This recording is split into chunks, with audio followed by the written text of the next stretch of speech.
इंशाल्लाह कि जो झूठे केसेस 31 साल की रातों रात सजा मेरे लीडर इमरान खान को दी गई है, इंशाल्लाह उनके वो केसेस भी ख़त्म होंगे, सजा भी सस्पेंड होगी और इंशाल्लाह खान साहब दोबारा अपने अवाम में बाहर आएंगे और कौम को लीड करेंगे, दोबारा इंशाल्लाह वज़ीर आज़म बनेंगे। क्योंकि ये मुल्क इस नालायक टोले से PDM की हुकूमत से चलने वाला नहीं है।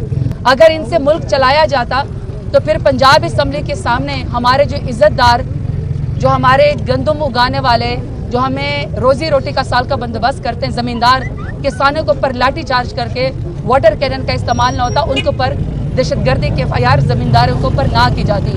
अगर मुल्क के हालात इनसे बेहतर होते तो आज इस तरह ख़वातीन, माएँ, बहनें, बेटियाँ कोर्ट्स के अंदर जलील ना होती। क्योंकि ये टोला समझता है कि सियासत का हक सिर्फ इनके ख़ानदान शरीफ और ख़ानदान जरदारी को है। लेकिन इंशाल्लाह हम हक के साथ हैं, हक के ऊपर है। खान साहब लीडर जो है वो सच्चे हैं। उम्मत मुस्लिम और पाकिस्तान का मुकदमा बड़े बेहतरीन तरीके से लड़ सकते हैं। इस वक्त जो मुल्क में हालात ख़राब हैं, अगर इस मुल्क को कोई सियासत को आगे लेकर जा सकता है, इकॉनमी को ठीक कर सकता है, तो वो सिर्फ और सिर्फ मेरा लीडर इमरान खान है। शुक्रिया। दुबई लीक्स आई हैं, इस हवाले से क्या कहेंगे? इससे पहले पनामा लीक्स का चर्चा हुआ करता था, दुबई लीक्स के हवाले से क्या कहेंगे आप? बड़े शर्म का मकाम है, बहुत ही शर्म का मकाम है। यहाँ पे मुल्क के अंदर रहते हैं, सियासत रहते हैं, बड़े सफ़ेद कपड़े लट्ठे वाले पहन के कहते हैं हम बड़े मुअज़्ज़ज़ हैं, बड़े इज़्ज़तदार हैं, और फिर पता चलता है पाकिस्तान जो है वो $1 अरब के लिए ख्वार हो रहा है, मिन्नतें कर रहा होता है अपने दोस्त मुल्कों की।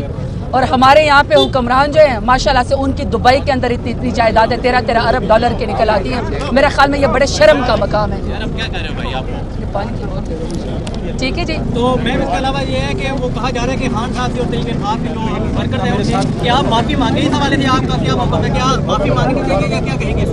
माफ़ी तो सब लोगों को, PDM को स्पेशली खान साहब से माफ़ी मांगनी चाहिए, क्योंकि खान साहब ने जो कुर्बानी दी है इस मुल्क के लिए, खान साहब को 31 साल की रातों रात सज़ा दी गई है। यानी खान साहब की पार्टी को ही तोड़ा गया, खान साहब की फैमिली को ही जो है वो किरदार कुशी की गई, खान साहब को ही 31 साल की रातों रात सज़ा दी गई, खान साहब की पार्टी का ही निशान छीना गया, तमाम लीडरान और कारकुनान को जेलों के अंदर डाला गया, और खान साहब माफ़ी मांगे। खान साहब किस चीज़ की माफ़ी मांगे?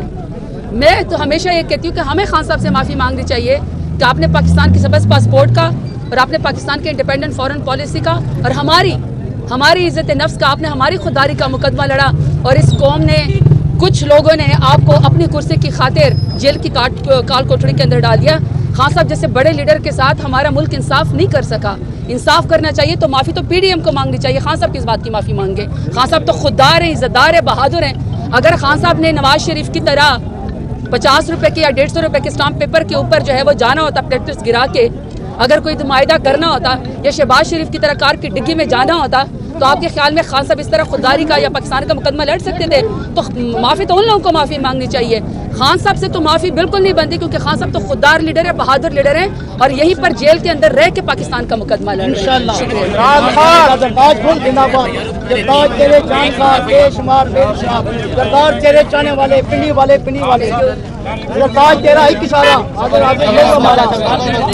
बताएं जी, बताएं।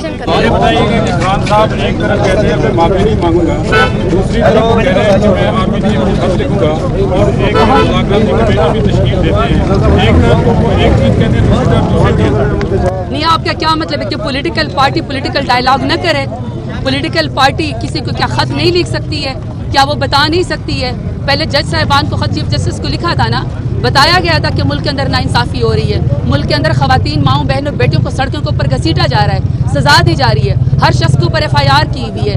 और उस वक्त भी कहा गया था कि जो हमारे जज साहिबानों ने खुद खत लिखा है कि बेडरूम तक जो है वो उनकी प्राइवेसी इन्वेड हो गई और वहाँ पे कैमरे चले गए, और उनके जो फैसले हुए उनके ऊपर नज़रअंदाज करने की कोशिश की जा रही है। तो उसके लिए भी खान साहब ने खत लिखा था, आर्टिकल खान साहब लिखते हैं। मुल्क के लिए, जो मुल्क की इकॉनमी का बेड़ा गर्क हो चुका है, उसके लिए भी हमेशा बात करते हैं। तो अगर वो खत लिख भी देंगे तो कौन सी बड़ी बात है? लिखना चाहिए। हर मनसब को याद दिलाना चाहिए कि आपका मनसब क्या है और आपने क्या चीज़ यहाँ पे करनी है इस मुल्क के अंदर। तो खान साहब तो इदारों के ऊपर बिलीव करते हैं। खान साहब तो एक मजबूत इरादों के लीडर हैं, और अगर खान साहब किसी के साथ टेबल टॉक करते हैं तो ये तो खान साहब के डेमोक्रेटिक होने की सबसे बड़ी दलील है कि खान साहब डेमोक्रेसी के ऊपर बिलीव करते हैं। अब किसी के साथ आप टेबल टॉक करें तो इसका ये मतलब तो नहीं है कि आप डील करें। डील करने वाले तो जनता और दुबई भाग जाते हैं। अब लास्ट पाकिस्तान मुस्लिम लीग नून जो है वो अब उसका झुकाव पीटीआई की तरफ बढ़ता हुआ नजर आ रहा है। अगर आप मुस्लिम लीग के साथ बातचीत करने के लिए तैयार हैं तो आपके नुकात क्या होंगे, किन नुकात के ऊपर आप मुस्लिम लीग नून या पीपल्स पार्टी के साथ बात कर सकते हैं? देखिए, वो तो हमने पहले भी कहा है कि पाकिस्तान तहरीक इंसाफ एक जमहूरी पार्टी है, अपनी पॉलिटिकल स्ट्रगल के ऊपर बिलीव करती है और खान साहब ये फैसला करेंगे कि हमने किन पॉलिटिकल पार्टीज के साथ बैठना है और अपनी पॉलिटिकल जो भी हमारी एक टीम होगी वो जाके ज़रूर बात करेगी। बात ज़रूर होनी चाहिए, सबसे पहले इसके ऊपर बात होनी चाहिए कि खान साहब को आपने नाहक सज़ा दे दी है, खान साहब को जेल से बाहर निकालें, पॉलिटिकल विक्टिमाइजेशन बंद करें, उनकी बेगम साहिबा के साथ जो आपने जुल्म किया है, जो हमारे बाकी कारकुनान है, लीडरान है, जो खवातीन जेल के अंदर है, उनको बाहर निकाला जाए।